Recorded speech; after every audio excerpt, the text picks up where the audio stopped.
Big boss season 6 episode 79. അപ്പോൾ 79ാം എപ്പിസോഡിന്റെ റിവ്യൂയിലേക്ക് കടക്കുന്നതിന് മുമ്പ് എനിക്കൊരു കാര്യം ചോദിക്കാനുണ്ട് നിങ്ങൾ എല്ലാവരോടും, ഈ വീഡിയോ കാണുന്ന എല്ലാവരോടും. സംഗതി വേറൊന്നുമല്ല, ഈ ജിൻഡോ എന്ന് പറയുന്ന വ്യക്തിയെ ഇഷ്ടപ്പെടുന്ന കുറെ ആളുകൾ കാണുമല്ലോ, കുറച്ച് പേരെങ്കിലും കാണും ഈ വീഡിയോ കാണുന്നതിനകത്ത്. സോ അവരോടായിട്ടാണ്, എന്തുകൊണ്ടാണ് നിങ്ങൾക്ക് ഈ ജിൻഡോ എന്ന് പറയുന്ന വ്യക്തിയെ ഇഷ്ടം? നിങ്ങൾക്ക് അത് പറയാൻ താല്പര്യമുണ്ടെങ്കിൽ ഒന്ന് കമന്റ് ബോക്സിൽ ഇടുക. സംഗതി വേറൊന്നും കൊണ്ടല്ല ചോദിക്കുന്നത്, എനിക്ക് ഈ ഒരു ഇപ്പം നിൽക്കുന്നതിനകത്ത് ഇപ്പം അതിനകത്തുള്ള കണ്ടസ്റ്റൻസിനകത്ത് എനിക്ക് പേഴ്സണലി ഞാൻ ആ ബിഗ് ബോസ് ഇപ്പം എപ്പിസോഡ് കാണുമ്പോഴാണെങ്കിലും ശരി, ആ ഒരു മണിക്കൂർ എന്നെ എന്റർടൈൻ ചെയ്യിക്കുന്ന എന്തെങ്കിലും ഒരു സാധനം, ചിലപ്പോൾ ഒരു ഡയലോഗ് ആയിരിക്കാം, അതെനിക്ക് അവിടുന്ന് ഒരാളിൽ നിന്ന് കിട്ടുന്നുണ്ടെങ്കിൽ അത് ഈ ജിൻഡോ എന്ന് പറയുന്ന വ്യക്തിയിൽ നിന്ന് മാത്രമുള്ളൂ. അത് എന്റെ പെർസ്പെക്റ്റീവാണ്, എന്റെ ഒരു കാഴ്ചപ്പാടിൽ എനിക്ക് ആകെ ഇപ്പം ഇച്ചിരി ഇഷ്ടപ്പെടുന്നത് പുള്ളിയുടെ ഒരു പരിപാടി മാത്രമല്ല. എന്ന് വെച്ചാൽ പുള്ളി അധികം വലിയ ഗെയിമർ ആണെന്നൊന്നും ഞാൻ ഇവിടെ പറഞ്ഞു വെക്കുന്നില്ല, പക്ഷേ എന്തെങ്കിലും ഇച്ചിരി എനിക്കൊന്ന് ചിരിക്കാൻ തോന്നുന്നുണ്ടെങ്കിൽ അത് ആ പുള്ളി കാരണം മാത്രമേ ഉള്ളൂ. അതുപോലെ തന്നെ ഏത് രീതിയിലാണ് നിങ്ങൾ ഗെയിമേഴ്സിനെ അതിനകത്ത് ചൂസ് ചെയ്യുന്നതെന്ന് എനിക്ക് മനസ്സിലാവുന്നില്ല. അതും കൂടെ ഒന്ന് പറഞ്ഞു തന്നാൽ കൊള്ളായിരുന്നു. കാരണം വേറൊന്നും കൊണ്ടല്ല, നമ്മളെ എന്റർടൈൻ ചെയ്യിക്കുക. ഗെയിമർ എന്ന് പറഞ്ഞ ഒരു സൈഡ് ഉണ്ട്, അത് ഓക്കെ. അത് കൂടാതെ നമ്മളെ ഏറ്റവും കൂടുതൽ ഈ പ്രോഗ്രാം കാണാൻ പിടിച്ചിരുത്തുന്ന, എന്റർടൈൻ ചെയ്യിക്കുന്ന ഒരു വ്യക്തി ആയിരിക്കണം അതിനകത്ത് ഒരു വിന്നർ ആയിട്ട് വരേണ്ടത് എന്നൊരു ആഗ്രഹം എനിക്ക് പേഴ്സണലി ഉണ്ട്. സോ അത് തന്നെയായിരിക്കും ബിഗ് ബോസിനകത്തുള്ള മത്സരാർത്ഥികളല്ല, അതല്ലാതെ അവിടെ ഉള്ള അതിനകത്ത് വർക്ക് ചെയ്യുന്ന ആളുകളും അതായിരിക്കും ചിലപ്പം ആഗ്രഹിക്കുന്നത്. അതാണല്ലോ അവിടെ കുറെ പേര് നിൽക്കുന്നത്. കണ്ടന്റ് പുറത്തേക്ക് കൊടുക്കുന്നതുകൊണ്ടാണല്ലോ കുറെ പേര്, ഞാൻ പേരൊന്നും ഇവിടെ പറയുന്നില്ല, അതുകൊണ്ടാണല്ലോ അവിടെ കുറെ പേര് നിൽക്കുന്നത്. പക്ഷെ അത് മാത്രമല്ല, നമ്മൾ നോക്കുമ്പോൾ നമ്മളെ എന്റർടൈൻ ചെയ്യിക്കുന്ന ഒരാളായിരിക്കണ്ടേ. എപ്പോഴും അവിടെ ഒച്ചയും ബഹളവും മറ്റേ തെറിവിളിയും അങ്ങനത്തെ പരിപാടി, വഴക്കും, അതിനേക്കാട്ടിലും കൂടുതൽ എന്റർടൈൻ ചെയ്യിക്കുന്ന ഒരാൾ അതിനകത്ത് ജയിക്കണമെന്നാണ് എൻ്റെ ഒരു ആഗ്രഹം. അതുകൊണ്ട് തന്നെ ഇപ്പൊ അതിനകത്ത് ആരും, ഒരു പരിധിയിൽ കൂടുതൽ ആരും വലിയ എന്റർടൈനേഴ്സ് ആയിട്ട് അതിനകത്ത് ആരുമില്ല. പിന്നെ എനിക്ക് തോന്നിയ എവിടെയൊക്കെയോ ഒന്ന് രസിപ്പിക്കുന്നു എന്ന് തോന്നിയ ഒരു വ്യക്തി ജിൻഡോയാണ്. അപ്പൊ ഞാൻ അതാണ് ഇവിടെ പറഞ്ഞു വെക്കുന്നത്. നിങ്ങൾക്ക് ഇനിയും എന്തെങ്കിലും കാരണങ്ങൾ ഉണ്ടെങ്കിൽ ഒന്ന് കമന്റ് ബോക്സിൽ ഇടുക. അപ്പോ ഇന്നത്തെ എപ്പിസോഡ് റിവ്യൂയിലേക്ക് വരാം. രാവിലെ പാട്ടൊക്കെ ഇടുന്നുണ്ട്. അപ്പൊ ആ പാട്ട് അങ്ങോട്ട് വരുമ്പോ തന്നെ അവിടെ കാണിക്കുന്നത്, ഫസ്റ്റ് ഷോട്ടിൽ കാണിക്കുന്നത് നമ്മുടെ അൻസിബയുടെ മറ്റേ ഫോട്ടോയിലേക്കാണ് ബിഗ് ബോസ്. അവിടുന്നാണ് ബിഗ് ബോസ് ക്യാമറ അങ്ങോട്ട് ബാക്കിലോട്ട് എടുത്ത് ബാക്കിയെല്ലാം കാണുന്നത്. അപ്പം അൻസിബയുടെ ഫോട്ടോ കാണിക്കാൻ കാരണം അൻസിബയുടെ തൊട്ട് ആ ഫോട്ടോ ഇരിക്കുന്നതിന് തൊട്ട് താഴെ നമ്മുടെ ഋഷിക്കുട്ട കിടന്ന് ഉറങ്ങുന്നുണ്ട്. ഋഷിക്കുട്ടർ ആകെ ഡൗൺ ആണ് സത്യം പറഞ്ഞു കഴിഞ്ഞാൽ. അൻസിബ ഇല്ലാതെ പറ്റത്തില്ല, രാവിലെ ചായ ഇറങ്ങുന്നില്ല എന്നൊരു അവസ്ഥയിലേക്കാണ്. പിന്നെ ഇടയ്ക്ക് ആ മൂടൊക്കെ മാറുന്നുണ്ട്. പക്ഷെ എന്നാലും അവന്റെ ഒരു മൈൻഡ് വെച്ച് നമുക്ക് മനസ്സിലാവുന്ന ഒരു കാര്യം, ഞാൻ ഇന്നലെ പറഞ്ഞാണ്, ഈസ് എ പെർഫെക്റ്റ് ഫ്രണ്ട്ഷിപ്പിന് വാല്യൂ കൊടുക്കുന്ന ഒരു വ്യക്തിയാണ്. അത് ഇന്നലെ അൻസിബ പുറത്ത്, നിങ്ങൾ ആരെങ്കിലും കണ്ടിട്ടുണ്ടോ എന്ന് എനിക്കറിയില്ല, അൻസിബ ഫ്ലൈറ്റ് വന്ന് ഇന്നലെ രാത്രി തന്നെ അൻസിബ വന്നിട്ടുണ്ടായിരുന്നു. അപ്പം അൻസിബ കൊച്ചിയിൽ വന്ന് ഇറങ്ങിയപ്പോഴത്തേക്ക് അൻസിബയോട് മീഡിയക്കാർ പോയി ചോദിക്കുമ്പോഴും അൻസിബ പറയുന്നത് ഋഷി ആയിരിക്കണം വിന്നർ എന്നാണ്. സോ അങ്ങനെ ഞാൻ അവിടെ വെച്ച് അത്രയും വിശ്വസിച്ചില്ല. പക്ഷെ ഇപ്പം പുറത്തിറങ്ങിയപ്പോൾ അൻസിബയുടെ ഓരോ പെരുമാറ്റങ്ങളൊക്കെ കാണുമ്പോൾ അവളും അങ്ങനെ ഒരു അനിയൻ കുട്ടനെ പോലെ തന്നെയാണ് ഋഷിയെ കണ്ടുവച്ചിരിക്കുന്നത്. സോ അവർ തമ്മിലുള്ള ആ ഒരു ബോണ്ടാണ് ഇന്നിപ്പോ എനിക്ക് മനസ്സിലായത്. പേഴ്സണലി ഇപ്പം നമ്മുടെ ജാസ്മിന്റെ കേസിലാണെങ്കിൽ അവള് ഫോട്ടോ പിടിച്ചിരുന്ന് കരയുന്നു, ആ പരിപാടിയൊക്കെ കാണുമ്പോൾ നമ്മൾ മറ്റേ പുച്ഛിക്കത്തേ ഉള്ളൂ. പക്ഷെ ഇത് കാണുമ്പോൾ എനിക്ക് അങ്ങനെ അങ്ങോട്ട് പുച്ഛിക്കാൻ തോന്നുന്നില്ല. There is something value. അവർ രണ്ടുപേരും അവരുടെ ആ ഒരു സ്നേഹത്തിൽ ഒരു വാല്യൂ കൊടുക്കുന്നുണ്ട്. ആങ്ങള പെങ്ങൾ ഫ്രണ്ട്ഷിപ്പ് എന്താണെങ്കിലും അത് അത്രേ ഉള്ളൂ കേട്ടോ. അതിന്റെ അപ്പുറത്തെ കാര്യം ഇവിടെ ചിന്തിച്ചൂട്ടി കഥകൾ മെയ്യണ്ട. അപ്പം ആ ഒരു പരിപാടിയൊക്കെ കഴിയുമ്പോഴത്തേക്ക് നമ്മുടെ ജാസ്മിനെയും ജിൻഡോയും കാണിക്കുന്നുണ്ട്. ജാസ്മിൻ കിച്ചണിൽ നിൽപ്പുണ്ട്. ജിൻഡോ അങ്ങോട്ട് ചെല്ലുമ്പോഴേ ജിൻഡോ കൊടുത്ത ആ ഒരു ഫയർ തന്നെയാണ്. ജിൻഡോ കഴിഞ്ഞ ദിവസം പറഞ്ഞ ആ ഒരു നിലപാടില്ല സത്യം പറഞ്ഞു കഴിഞ്ഞാൽ ജാസ്മിന്. ജിൻഡോ കഴിഞ്ഞ ദിവസം പറയുന്നുണ്ടായിരുന്നു, നീ മറ്റേ ഒന്ന് ഉണങ്ങിപ്പോയി, നിനക്ക് ഫയർ ഇല്ല, തീയില്ല. അതുകൊണ്ട് തന്നെ ഇന്ന് നമുക്ക് കാണാൻ പറ്റുന്നത് കിച്ചണിലേക്ക് ജിൻഡോ ചെല്ലുമ്പോഴത്തേക്ക് ജിൻഡോയുടെ ദേഹത്തേക്ക് ചാടിക്കളിച്ച് ചുമ്മാ എന്തെങ്കിലുമൊക്കെ റീസൺ ഉണ്ടാക്കി വഴക്കുണ്ടാക്കാൻ ചെല്ലുന്ന ഒരു ജാസ്മിനെ ഇന്ന് കാണാൻ പറ്റി. അപ്പൊ എനിക്ക് മനസ്സിലായ ഒരു കാര്യം, ജിൻഡോ ആ ഫയറിന്റെ കാര്യം പറഞ്ഞപ്പോഴത്തേക്ക് അവള് കുറച്ച് ഫയർ കൂട്ടാൻ നോക്കി. അത് ജിൻഡോയുടെ നെഞ്ചത്ത് തന്നെ തീർത്താലേ അവിടെ പൊട്ടൽ വരത്തുള്ളൂ. പക്ഷെ അത് ജിൻഡോ ഭയങ്കര രസമായിട്ട് അത് ഹാൻഡിൽ ചെയ്യുന്നത് ഞാൻ കണ്ടു. ജിൻഡോ ചോദിക്കുന്നുണ്ട്, എന്താണ് എന്തോ ഒരു ഡയലോഗ്, ജാസ്മിൻ ചോദിക്കുന്നുണ്ട്, താനാരാ എന്നോട് പറയാൻ. അപ്പം ജിൻഡോ മറ്റേ കൂളായിട്ട് തന്നെ, ഞാൻ അതൊരു 2-3 പ്രാവശ്യം ജിൻഡോ പറയുന്ന പോയിട്ടു.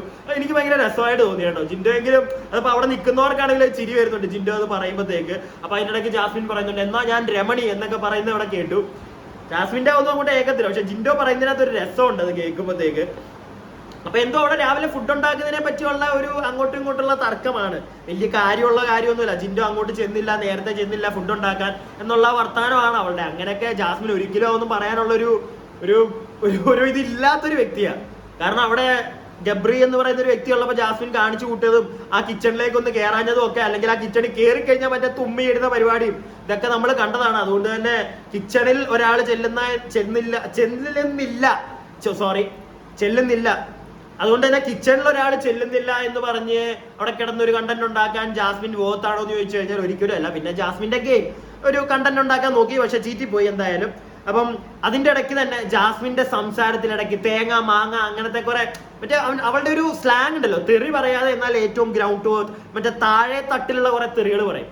തെറികൾ എന്നല്ല പറയണ്ടേ, ലൈക്ക് ഒരു ഒരു ക്വാളിറ്റി ഇല്ലാത്ത കുറെ വേർഡ്സ്. അപ്പൊ അത് അവള് പറയുമ്പോഴത്തേക്ക് ജിൻഡോ പറയുന്നുണ്ട്, ജാസ്മിൻ നീ ഇങ്ങനത്തെ വാക്കുകൾ ഇവിടെ പറയരുത്, നിർത്തിക്കോ എന്നുള്ളൊരു സാധനം ജിൻഡോ ഇവിടെ പറയുന്നുണ്ട്. അതുപോലെ തന്നെ ജിൻഡോ എടി ബോഡി എന്നുള്ളൊരു സാധനമൊക്കെ പറയുമ്പോഴത്തേക്ക് ജാസ്മിൻ പറയുന്നുണ്ട്, എന്നെ ഇനി എടി ബോഡി എന്നൊന്നും പറയാൻ പറ്റത്തില്ല, അത് നിർത്തിക്കോ, ഞാനും ഇനി എടാ പോടാന്നൊന്നും വിളിച്ചോണ്ട് വരത്തില്ല, എന്നെ വിളിക്കരുത് എന്നൊക്കെ ജാസ്മിൻ പറയുന്നത് കേൾക്കാം. ഇതൊക്കെ ജാസ്മിൻ ആദ്യമേ തന്നെ ആലോചിക്കണമായിരുന്നു. ഇവിടെ ഏറ്റവും കൂടുതൽ ഇങ്ങനെയുള്ള സാധനം പറഞ്ഞുകൊണ്ടിരുന്നത് മോള് തന്നെയാണ്. മോള് അത് പുറത്തിറങ്ങി കഴിയുമ്പോൾ കൊച്ചിന് മനസ്സിലാവും കേട്ടോ. എനിക്കപ്പോ ആ കാര്യത്തിൽ എനിക്ക് ജാസ്മിനെ അങ്ങനൊന്നും ഒരു രീതിയിൽ സപ്പോർട്ട് ചെയ്യാൻ തോന്നുന്നില്ല. കാരണം എന്തൊക്കെയോ കണ്ടന്റ് ഉണ്ടാക്കാൻ ഇപ്പോൾ അവർ ശ്രമിക്കുന്നുണ്ട്, പക്ഷേ ഒന്നും അങ്ങോട്ട് എറിക്കുന്നില്ല ജാസ്മിന്റെ, അതാണ് പ്രശ്നം. അപ്പോ ഇങ്ങനത്തെ കുറച്ച് കാര്യങ്ങളൊക്കെ അവിടെ നടക്കുന്നുണ്ട്. അത് കഴിയുമ്പോഴത്തേക്ക് നമ്മുടെ സിജോയോട് ബിഗ് ബോസ് ഒരു കൺഗ്രാറ്റ്സ് പറയുന്നുണ്ട്. ലാസ്റ്റ് ഈ ബിഗ് ബോസ് ഹൗസിലെ സീസൺ 6 ഏറ്റവും ലാസ്റ്റത്തെ ഒരു ക്യാപ്റ്റൻ ആണ് സിജോ. അതുപോലെ തന്നെ ഒരു പ്രാവശ്യം ക്യാപ്റ്റൻ സ്ഥാനത്ത് വന്നപ്പോൾ അതിന്റെ പകുതി വെച്ചാണ് സിജോയ്ക്ക് പുറത്തേക്കൊന്ന് പോകേണ്ട വന്നത്. വേറൊന്നുമല്ല, നമ്മുടെ അണ്ണന്റെ ഇടിയും മേടിച്ചിട്ട് പുറത്തു പോയ ആ ഒരാഴ്ചയിൽ അണ്ണനായിരുന്നു, നമ്മുടെ സിജോ ചേട്ടനായിരുന്നു ക്യാപ്റ്റൻ. അപ്പൊ ആ ഒരാഴ്ചയിൽ ആ ക്യാപ്റ്റൻസി ഫുൾഫിൽ ചെയ്യാൻ പറ്റിയില്ല. അപ്പൊ അതിനുശേഷം ലാസ്റ്റത്തെ ക്യാപ്റ്റനായിട്ട് സിജോ വന്നിട്ടുണ്ട് എന്ന് പറഞ്ഞൊരു പ്രശംസയൊക്കെ കൊടുക്കുന്നുണ്ട്. എന്തായാലും കൊള്ളാം. അപ്പൊ അത് കഴിയുമ്പോഴത്തേക്ക് നമ്മുടെ നോമിനേഷൻ പരിപാടി, ഈ കണ്ടസ്റ്റൻസ് തന്നെ അതിനകത്ത് നോമിനേറ്റ് ചെയ്യുന്ന ഏറ്റവും അവസാനത്തെ, അതായത് ഇനിയും അങ്ങനെ കണ്ടസ്റ്റൻസിന് കൂടെ ഉള്ളവരെ നോമിനേറ്റ് ചെയ്യാൻ പറ്റില്ല, ലാസ്റ്റ് ഒരു ചാൻസ് ആയിരുന്നു. അതെല്ലാവരും വേണ്ട രീതിയിൽ തന്നെ യൂസ് ചെയ്യുന്നുണ്ട്. ജാസ്മിൻ വരുന്നുണ്ട്. ജാസ്മിനാണ് ആദ്യമേ വരുന്നത്. ജാസ്മിൻ സായിയെയും നോറയെയുമാണ് പറയുന്നത്. അതിനകത്ത് സായിയെ പറയുന്നതിന്റെ കാര്യം സായി പലതവണ ഇപ്പൊ പറയുന്നുണ്ട്, വയ്യ താങ്കൾക്ക് എനിക്ക് പോകണം എന്നുള്ള ഒരു സാധനമൊക്കെ സായി പറഞ്ഞെന്നാണ് ജാസ്മിൻ പറയുന്നത്. അതുപോലെ തന്നെ സായിക്ക് വയ്യ, ലൈക്ക് ഫിസിക്കലിയും പുള്ളി വയ്യ എന്നൊക്കെ പറയുന്നുണ്ട്. പിന്നെ സായിയുടെ കാര്യം നമുക്കറിയാം, എനിക്ക് തന്നെ നേരത്തെ തോന്നിയ കാര്യമാണ്. സായി തന്നെ പലതവണ പറഞ്ഞു, ഇനി സായി അതിനകത്ത് നിൽക്കുന്നതിനകത്ത് വലിയൊരു കാര്യമുള്ളതായിട്ട് എനിക്കും പേഴ്സണലി തോന്നുന്നില്ല. കാരണം സായിക്ക് ഇപ്പം അകത്ത് ഇവിടുന്ന് പോകുന്നോണം വരെ കപ്പും കൊണ്ടേ മലപ്പുറത്തേക്ക് വരത്തുള്ളൂ എന്നുള്ളൊരു സെറ്റപ്പ് ഒക്കെ ആയിരുന്നു. അതായത് കയറി കഴിഞ്ഞപ്പോഴത്തേക്ക് മറ്റേ സീക്രട്ട് ഏജന്റും സായിയൊക്കെമായി ഇപ്പം മറ്റേ ഉണ്ണിക്കണ്ണനായി പോയല്ലോ, കണ്ണാപ്പി ആയിക്കൊണ്ട് ആ ഒരു മൂഡിലേക്ക് എത്തിയത് കൊണ്ട് അണ്ണന് മറ്റേ തലയ്ക്ക് മറ്റേ കുറച്ച് സ്ഥിരതയൊക്കെ വന്നെന്നാണ് പറയുന്നത്. അപ്പൊ അതുകൊണ്ട് അണ്ണന് വേണ്ടാന്നൊക്കെയാണ് പറയുന്നത്. എന്തൊക്കെയാക്കിയാലും എന്തെങ്കിലുമൊക്കെ ആവട്ടെ, എന്തായാലും സായിയുടെ കാര്യം നമ്മളിവിടെ സംസാരിക്കാനേ പോകുന്നില്ല. കാരണം വലിയ ഡയലോഗൊക്കെ പറഞ്ഞു പോയ ഒരു വ്യക്തിയാണ്.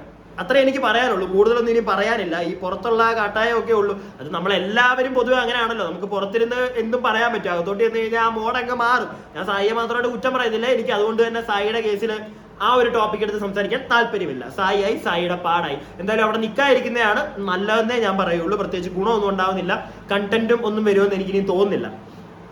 പിന്നെ അടുത്ത ജിൻഡോ വരുന്നുണ്ട്. സായി സിജോയാണ് ജിൻഡോ പറയുന്നത്. പിന്നെ ഋഷി വരുന്നുണ്ട്.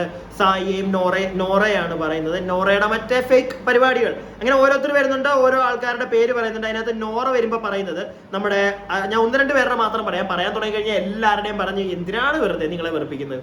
അപ്പൊ നോറ വന്നിട്ട് പറയുന്നത് അഭിഷേകിന്റെയും നന്ദനയുടെയാണ്. അതിനകത്ത് നന്ദനയുടെ കേസ് വരുമ്പോഴത്തേക്ക് നോറ ഒരു കാര്യം പറയുന്നുണ്ട്, നന്ദന എന്ന് പറയുന്ന കുട്ടി ഭയങ്കര ഇമ്മച്യൂർ ആണ്, അവൾക്ക് നിൽക്കാൻ അറിയില്ല, സംസാരിക്കാൻ അറിയില്ല എന്നൊക്കെ നോറ പറയുന്നത് കേട്ടോ. അപ്പൊ എനിക്ക് തോന്നിയൊരു കാര്യം, ഈ പറയുന്ന സാധനമൊന്നും നോറയ്ക്കും ഇല്ല, മനസ്സിലായില്ലേ? ഇച്ചിരി ബോധത്തോടാണ് ആ കൊച്ചവിടെ സംസാരിക്കുക. ചില കാര്യത്തിലൊക്കെ നേരത്തെയൊക്കെ നല്ല പോയിന്റ്സ് പറയായിരുന്നു, പക്ഷെ ഇപ്പൊ അവള് പറയുന്ന പോയിന്റ്സ് ഒക്കെ അവക്ക് തന്നെ തിരിഞ്ഞു കുത്തുന്നുണ്ട്. ആ ഒരു സംഗതിയിലേക്ക് പൊക്കോണ്ടിരിക്കുകയാണ്. പിന്നെ ഞാൻ അവിടെ കണ്ടത് അബി പറയുന്നതാണ്. അബി അവിടെ ശ്രീധുവിന്റെയും ജാസ്മിന്റെയും പേര് പറയുന്നുണ്ട്. അപ്പം ശ്രീധുവിന്റെ, നമ്മുടെ ജാസ്മിൻ കൊച്ചിന്റെ പേര് പറയുമ്പോഴത്തേക്ക് അബി പറയുന്ന ഒരു കാര്യമുണ്ട്. അതായത് അത് ഞാൻ നേരത്തെ നിങ്ങളോട് പറഞ്ഞ കേസ് തന്നെ. ജിൻഡോ ഒരു കാര്യം പറഞ്ഞു, ഫയർ ഇല്ല, അതുകൊണ്ട് അവള് വീണ്ടും ഫയർ ഉണ്ടാക്കി ജിൻഡോ പറഞ്ഞതിന്റെ പുറത്ത് അവൾ ഫയറായി വരികയാണ് എന്ന് അബി നല്ല വ്യക്തമായിട്ട് തുറന്നു പറഞ്ഞു. എനിക്കും അത് ആദ്യമേ തോന്നിയ കാര്യമാണ്. അതാണ് ഇന്നത്തെ എപ്പിസോഡിൽ ആദ്യമേ തന്നെ മറ്റേ വഴക്കുണ്ടാക്കാൻ പോകുന്ന ഒരു പരിപാടിയാണ് എനിക്ക് തോന്നിയത്. അല്ലാതെ ഇപ്പം അബി പറയുന്ന കേസ് അവൾക്കൊരു നിലപാടില്ല. ജിൻഡോ അങ്ങനെ പറഞ്ഞ ഉടനെ അവൾ അങ്ങോട്ടേക്ക് ചാടി പിടിച്ചു എന്നൊരു സാധനം അബിയോടെ പറയുന്നുണ്ട്. അതൊരു പോയിന്റ് ആയിട്ട് തന്നെ എനിക്ക് തോന്നി. അങ്ങനെ ഓരോ ആൾക്കാർ വന്ന് ഓരോ ആൾക്കാരുടെ പേര് പറയുന്നുണ്ട്, നോമിനേറ്റ് ചെയ്യുന്നുണ്ട്. അങ്ങനെ ലാസ്റ്റ് നോമിനേഷൻ ആരൊക്കെയാണ് നോമിനേഷൻ ലിസ്റ്റിലേക്ക് വന്നതെന്ന് നോക്കിയപ്പോഴത്തേക്ക് ജിൻഡോ, അർജുൻ, സിജോ ഇവര് 3 പേര് ഒഴിച്ച് ബാക്കി എല്ലാവരും നോമിനേഷൻ ലിസ്റ്റിൽ വന്നിട്ടുണ്ട്, നോമിനേറ്റഡ് ആയിട്ടുണ്ട്. അപ്പം ജിൻഡോ ഈ ഒരു പരിപാടി അങ്ങോട്ട് പറഞ്ഞു കഴിയുമ്പോഴത്തേക്ക് ഉടനെ ജിൻഡോ പോയി ക്യാമറയുടെ ഫ്രണ്ടിൽ നന്ദി താങ്ക്സ് എന്നൊക്കെ പറയുന്നത് ഞാൻ കേട്ടു. ജിൻഡോ ചേട്ടനെ മനസ്സിലായില്ല എന്ന് തോന്നുന്നു അവിടെ നോമിനേറ്റ് ചെയ്തത്. എന്നിട്ട് പറയുന്നുണ്ട്, ഞാൻ ആദ്യമായിട്ടാണ് നോമിനേഷനിൽ വരാത്തതിനകത്ത് വളരെ നന്ദി എന്നൊക്കെ പറയുന്നുണ്ട്. ക്യാമറ നോക്കിയാണ് പറയുന്നത്, അത് പ്രേക്ഷകരാണ് നോമിനേറ്റ് ചെയ്തതെന്നാണ്, അല്ല നോമിനേറ്റ് ചെയ്തില്ല എന്നാണ് ജിൻഡോ ചേട്ടന്റെ ഒരു വിശ്വാസം എന്നാണ് എനിക്ക് പേഴ്സണലി തോന്നിയത് കേട്ടോ. പക്ഷെ അവിടെ നടത്തിയത് കണ്ടസ്റ്റൻസിന്റെ ആണ്. പിന്നെ എന്തിനാണ് ജിൻഡോ ചേട്ടൻ ആ പരിപാടി അവിടെ കാണിച്ചതെന്ന് ചോദിച്ചാൽ ചിലപ്പോൾ ഒരു കണ്ടന്റ് ഉണ്ടാക്കാനായിരിക്കാം. പക്ഷേ ബിഗ് ബോസ് അധിക നേരമൊന്നും അത് ക്യാമറ ഫേസിലേക്ക് അങ്ങോട്ട് വലിച്ചെടുത്തില്ല. പിന്നെ ബിഗ് ബോസ് കാണിക്കുന്നത് നമ്മുടെ ശ്രീതു കൊച്ച് അവിടെ ഇരുന്ന് കരയുന്നതിന്റെ ഒരു കാര്യം ബിഗ് ബോസ് ഇങ്ങനെ വിളിച്ചു പറയുമല്ലോ. അതായത് നോമിനേഷനിലുള്ള ഓരോ ആൾക്കാരുടെ പേര് പറയുമ്പോഴത്തേക്ക് എന്താണ് റീസൺ എന്നും കൂടെ മറ്റേ നേരത്തെ കണ്ടസ്റ്റൻസ് പറഞ്ഞ 1-2 റീസൺസ് ബിഗ് ബോസ് പറയും. അപ്പൊ അങ്ങനെ പറഞ്ഞപ്പോഴത്തേക്ക് ശ്രീതുവിന്റെ കേസിൽ പറഞ്ഞത് ഒരു കോംബോ കളിയുണ്ട് എന്നുള്ളൊരു സാധനം പറഞ്ഞു. അത് നന്ദന പറഞ്ഞൊരു കേസാണ്. അത് ബിഗ് ബോസ് പറയുകയും അത് കേട്ടപ്പോഴത്തേക്ക് സത്യം പറഞ്ഞാൽ ശ്രീതുവിന് ഭയങ്കര വിഷമമായി. ശ്രീതു അത് കരയുമ്പോഴത്തേക്ക് ശ്രീതു പറയുന്നുണ്ട് എനിക്ക് നോമിനേഷനിൽ വന്നൊന്നും അല്ല വിഷമം, ആ ഒരു കോംബോ എന്ന് പറഞ്ഞെടുക്കുന്ന ആ ഒരു സാധനം കേട്ടപ്പോഴാണ് എനിക്ക് സങ്കടമായെന്ന് പറയുന്നുണ്ട്. ശ്രീതു ആയതുകൊണ്ടും ശ്രീതുവിന് മുമ്പ് നോമിനേഷനിലൊക്കെ വന്നപ്പോൾ അവൾ കരയാത്തത് കൊണ്ടും എനിക്കത് ഉറപ്പുള്ള കാര്യമാണ്. നമുക്ക് ആർക്ക് വേണമെങ്കിലും ഉറപ്പിക്കാം. ആ ഒരു വേർഡ് കേട്ടപ്പോൾ കൊച്ചിന്റെ മനസ്സൊന്ന് ഇടിഞ്ഞുപോയി. അപ്പൊ അത് പുറത്തും ആൾക്കാർ എങ്ങനെ എടുക്കും എന്നുള്ളൊരു ചിലപ്പോൾ അങ്ങനെ ഒരു തോട്ട് വന്നു കാണാം. എന്തായാലും ശ്രീതു കൊച്ചിന് അത് ഭയങ്കര ഒരു ബുദ്ധിമുട്ടായിട്ട് തോന്നി. അപ്പൊ അത് വലിയൊരു തെറ്റായിട്ടുള്ള കാര്യമല്ല, അവർക്ക് അങ്ങനെ തോന്നും. അത് കരയുന്നുണ്ട്. ആ കരച്ചിലൊക്കെ കഴിയുമ്പോഴത്തേക്ക് നമ്മുടെ ജാസ്മിനെ നോക്കിയാക്കാൻ ശ്രമിക്കുന്നുണ്ട്. അതുപോലെ തന്നെ മുഖം കഴുകാനായിട്ട് ടോയ്ലറ്റിൽ വാഷ്റൂമിന്റെ അങ്ങോട്ടേക്ക് പോകുമ്പോഴത്തേക്ക് നമ്മുടെ അർജുന അതിനെപ്പറ്റി സംസാരിക്കുന്നുണ്ട്.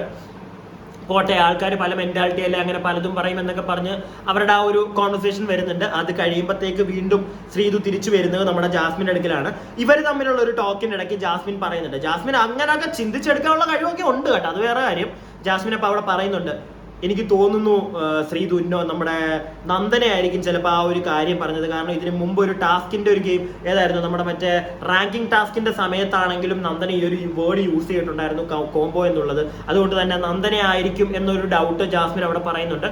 എന്തായാലും ജാസ്മിന്റെ ഡൗട്ട് കറക്റ്റ് ആണ്. അതൊക്കെ കണ്ടുപിടിക്കാൻ ജാസ്മിൻ ആരാ മുതലെന്ന് അറിയാവോ? അങ്ങ് വെറുതെ ഒന്നും തള്ളിക്കളയണ്ട. ഒരു സെക്കൻഡൊക്കെ കിട്ടാനുള്ള അല്ലെങ്കിൽ ഒരു തേർഡൊക്കെ കിട്ടാനുള്ള ഒരു മുതൽ തന്നെ ഉണ്ട്. ആ ഒരു മുതല് കാരണം കൊടുക്കും. ഇപ്പം വേറെ കണ്ടസ്റ്റൻസ് ഒന്നും ഇല്ല സെക്കൻഡും തേർഡും ഒന്നും മേടിക്കാനായിട്ട്. അതുകൊണ്ട് ഏതെങ്കിലും ഒരെണ്ണം മോക്ക് ഉറപ്പാ, അത് ഉറപ്പിച്ചേക്കാം നമുക്ക് ഇപ്പോഴേ. ഇനിയുണ്ട് 10-20 ദിവസമെങ്കിലും ഇപ്പോഴേ ഉറപ്പിക്കാം. കാരണം വേറെ കണ്ടസ്റ്റൻസ് ഇല്ല അതിനകത്ത്. അതുകൊണ്ട് പിന്നെ ആ ഒരു പരിപാടി കഴിയുമ്പോഴത്തേക്ക് നമ്മുടെ സാഗർ ആൻഡ് ജുനൈസ് ഒരു പടത്തിന്റെ പ്രൊമോഷനായിട്ട് കയറി വരുന്നുണ്ട്. വരുമ്പോഴേ സാഗർ പറയുന്നുണ്ട് എല്ലാവരും അടിപൊളി കളിയാണെന്നൊക്കെ വെച്ച് താങ്ങുന്നുണ്ട്. അപ്പൊ അത് കഴിയുമ്പോൾ നമ്മുടെ ജോയ് ചേട്ടൻ വരുന്നുണ്ട്. അങ്ങനെ ജോയ് ചേട്ടൻ ഡയറക്ട് ചെയ്യാൻ പോകുന്ന ഒരു പടം, അത് നമ്മുടെ സാഗറും ജുനൈസും ഒക്കെ അഭിനയിക്കുന്നുണ്ട് അതിനകത്ത്. അപ്പം അതിനെപ്പറ്റി അവിടെ ഒരു ചെറിയൊരു പ്രൊമോഷൻ പരിപാടിയൊക്കെ നടക്കുന്നുണ്ട്. അപ്പം സാഗർ അന്ന് ഈ ഒരു കഴിഞ്ഞ വർഷത്തെ ബിഗ് ബോസിൽ നിന്ന് ഇറങ്ങി പുറത്തിറങ്ങിയ ഉടനെ ജോയ് ചേട്ടൻ വിളിച്ചതാണ് ഈ പടത്തിലേക്ക് എന്നുള്ളൊരു കേസൊക്കെ പറയുന്നുണ്ട്. അപ്പൊ കയറി വരുമ്പോഴേ നമ്മുടെ ജോജു ചേട്ടൻ ജിൻഡോയെ ഒന്ന് കെട്ടിപ്പിടിക്കുന്നൊക്കെ ഉണ്ട്. അപ്പൊ എല്ലാവരോടും പറയുന്നുണ്ട് ജിൻഡോയെ എനിക്കറിയാം, ജിൻഡോ എന്റെ ട്രെയിനർ ആയിരുന്നു, അതുപോലെ തന്നെ ജിൻഡോയും പുറത്തുണ്ടായിരുന്നെങ്കിൽ ഈ സിനിമയിൽ ഉണ്ടായിരുന്നേനെ എന്നൊക്കെ പറയുമ്പോഴത്തേക്ക് ജിൻഡോയ്ക്കും ഭയങ്കര സന്തോഷമാവുന്നുണ്ട്. അപ്പൊ ഈ ഒരു പരിപാടിയൊക്കെ കഴിയുമ്പോഴത്തേക്ക് പിന്നെ ഒരു സ്പോൺസേർഡ് ഗെയിം, അത് നമ്മൾ ജനങ്ങൾക്ക് വേണ്ടി ഇട്ട് തന്നിരിക്കുന്ന ഒരു ഗെയിമാണ്. ഒരു ചെറിയ പരിപാടി തന്നിട്ടുണ്ട്. അപ്പൊ അത് കഴിയുമ്പോഴത്തേക്ക് പിന്നെ ഒരു സ്പോൺസേർഡ് ടാസ്ക് വരുന്നുണ്ട്. ആ സ്പോൺസേർഡ് ടാസ്ക് സ്കീയുടെ വകയായിരുന്നു. നല്ലൊരു ടാസ്ക് ആയിരുന്നു കേട്ടോ. അതിനകത്ത് അഭിനയിച്ച് കാണിക്കാനായിരുന്നു ചെറിയ രീതിയിലുള്ള ഈ സ്കീയെ പറ്റിയിട്ടുള്ള. അപ്പൊ അതിനകത്ത് പലരും വന്ന് ചെയ്തു. എനിക്ക് അതിനകത്ത് അവിടെയും എന്നെ എന്റർടൈൻ ചെയ്യിപ്പിച്ച് എന്നെ ഒന്ന് ചിരിപ്പിച്ച വ്യക്തി എന്ന് പറഞ്ഞു കഴിഞ്ഞാൽ ജിൻഡോ ആയിരുന്നു. ജിൻഡോ ശ്രീതു അവർ രണ്ടുപേരും കൂടെ ആയിരുന്നു ഒരു ചെറിയ സാധനം ചെയ്തത്. ഭയങ്കരമായിട്ട് അവിടെ ഇരിക്കുന്നവർ വരെ ചിരിച്ചു. അതിനകത്ത് ആ ഒരു പരിപാടിക്ക് നമ്മുടെ ജഡ്ജസ് ആയിട്ടിരുന്നത് നമ്മുടെ ആരായിരുന്നു, നോറയും ജാസ്മിനും ആയിരുന്നു. എന്നിട്ട് അവർ വരെ ചിരിച്ച് തലകുത്തുന്ന ഞാൻ കണ്ടു. എന്നിട്ടും ആ ഒരു ഗെയിമിന്, ആ ഒരു ടാസ്കിന് വിജയികളായിട്ട് പ്രഖ്യാപിച്ചത് നമ്മുടെ ആരെയായിരുന്നു അറിയോ, ഋഷിയെയും അഭിയെയും. എനിക്കത് ഭയങ്കര ന്യായമായിട്ടുള്ള ഒരു കാര്യം. ഞാൻ അപ്പോഴും പറയുന്നത് എന്റർടൈൻ ചെയ്യിച്ചത് ആൾക്കാർക്കല്ലേ, അവരല്ലേ ഒരു ഗെയിമിൽ എന്റർടൈൻ ആരാണോ ചെയ്യിപ്പിക്കുന്നത് അവരാണ് വിജയിയായിട്ട് വരേണ്ടത്. അപ്പൊ ഒരുപാട് നമ്മളെ ചിരിപ്പിച്ചു. സോ അതുകൊണ്ട് തന്നെ ജിൻഡോയ്ക്കൊക്കെ കിട്ടണമായിരുന്നു എന്നുള്ളൊരു അഭിപ്രായം എനിക്കുണ്ട്. നിങ്ങൾക്ക് അങ്ങനെ ഒരു അഭിപ്രായം ഉണ്ടെങ്കിൽ കമന്റ് ഇടുക. അപ്പൊ ഇന്നത്തെ പരിപാടി ഇങ്ങനെയൊക്കെ ആയിരുന്നു. അത് കഴിഞ്ഞപ്പോഴത്തേക്ക് ഈ ഒരു ടാസ്ക് ഒക്കെ കഴിയുന്നുണ്ട്. അവർക്ക് ലാലേട്ടൻ നമ്മുടെ ബിഗ് ബോസ് അണ്ണൻ കുറച്ച് ഗിഫ്റ്റ് ഒക്കെ കൊടുക്കുന്നുണ്ട്. അത് കഴിയുമ്പോഴത്തേക്ക് ഐസ്ക്രീം കൂടാതെ അതൊക്കെ കഴിച്ച് കുഞ്ഞുങ്ങൾ അവിടെ സുഖമായിട്ടിരിക്കുന്നു. അങ്ങനെയാണ് ഇന്നത്തെ എപ്പിസോഡ് അങ്ങോട്ട് തീർത്തത്. ബാക്കി നമുക്ക് അടുത്ത എപ്പിസോഡുമായി നാളെ കാണാം. അതുപോലെ തന്നെ വീഡിയോ നിങ്ങൾക്ക് ഇഷ്ടപ്പെടുന്നുണ്ടെങ്കിൽ ലൈക്ക് ചെയ്യുക, ഷെയർ ചെയ്യുക, നിങ്ങളുടെ അഭിപ്രായങ്ങൾ കമന്റ് ബോക്സിൽ ഇടുക. പിന്നെ ഒന്ന് സബ്സ്ക്രൈബ് ചെയ്യാതൊക്കെ കാണുന്ന ആൾക്കാരുണ്ടെങ്കിൽ സബ്സ്ക്രൈബ് ചെയ്യും. വലിയ പണിയൊന്നും അല്ലല്ലോ, ചെറിയൊരു കാര്യമല്ല സബ്സ്ക്രൈബ് ചെയ്തിടുക എന്ന് പറയുന്നത്. ഒന്ന് സബ്സ്ക്രൈബ് ഒക്കെ ചെയ്തിടുക. ഓക്കെ.